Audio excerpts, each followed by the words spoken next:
నేను మీ అడ్వకేట్ నాగేశ్వర్ రెడ్డి. ఈరోజు మనం మాట్లాడే టాపిక్ ఏమిటంటే జోగులాంబ గద్వాల్ జిల్లా ఆలంపూర్ నియోజకవర్గంలోని మండల కేంద్రమైనటువంటి రాజోలీలో జరుగుతున్నటువంటి అక్రమ ఇసుక రవాణా గురించి. ఈ అక్రమ ఇసుక రవాణాలో వల్ల అక్కడ ఉన్నటువంటి ప్రజలకు ఎన్ని ఇబ్బందులు కలుగుతున్నాయని ఉన్నత అధికారుల దృష్టికి ఎన్నిసార్లు తీసుకొని వెళ్ళినా కూడా ఫలితం అయితే శూన్యంగా ఉందని అయితే ప్రజలు వాపోతున్నారు. ఎవరైతే లోకల్గా ఇండ్లు కట్టుకుంటున్నారో వాళ్లకు ఇసుక దొరకని పరిస్థితి నెలకొని ఉంది. కానీ డబ్బులు ఇస్తే ఎక్కడ ఉన్న వారికైనా ఇక్కడ నుంచి ఇసుకని తీసుకొని వెళ్ళి కొంతమంది దళారులు అయితే సప్లై చేస్తున్నారు. ఈ అక్రమ ఇసుక రవాణా వల్ల ప్రభుత్వానికి కూడా ఆదాయం అయితే తగ్గిపోతూ ఉంది.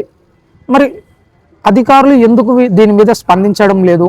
ఏమైనా అధికారులకు కూడా ముడుపులు ముడుతున్నాయా? సరే, ఒక విధంగా చెప్పాలి అంటే ఎంతమంది ఎన్ని శాఖలు ఉన్నా కూడా ప్రతి శాఖ కూడా మాకెందుకులే అని చూసి చూడనట్లు వ్యవహరిస్తున్నారా? దీని మీద ఏమైనా అధికార పార్టీ నాయకుడు ఒత్తిళ్లు ఉన్నాయా? మరి అక్రమ ఇసుక మాఫియా వెనక ఉన్నటువంటి అసలు దొంగ ఎవరు? ఈ అసలు దొంగ వల్లనే ఇదంతా జరుగుతుందా? అధికార యంత్రాంగాన్ని మొత్తం ఈయననే భ్రష్టు పట్టిస్తున్నాడా అనే ప్రజలైతే ఇప్పటికైతే గుసగుసలాడుతున్నారు.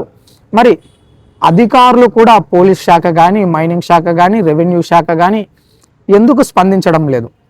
రోడ్ల మీద వెళ్ళే సామాన్య ప్రజలకు కనిపిస్తున్నటువంటి ఈ ఇసుక మాఫియా, ఇసుక వాహనాలు ఉన్నత అధికారులకు ఎందుకు కనిపించడం లేదు? రాజకీయ నాయకుల ఒత్తిడిల వల్లనే వీరి వృత్తి ధర్మాన్ని సక్రమంగా నిర్వర్తించలేకపోతున్నారా? మరి కొంతమంది అధికారులు అంటారు, సార్ విషయం మా దృష్టికి రాలేదు, మా దృష్టికి వస్తే వెంటనే స్పందించి తక్షణమే ఆ అక్రమ వాహనాలను సీజ్ చేస్తాం, అరెస్ట్ చేస్తాం, మా అధీనంలోకి తీసుకుంటామని. కానీ సామాన్య ప్రజలు కాల్ చేసి సమాచారం ఇచ్చినా కూడా వీళ్ళు స్పందించడం లేదు.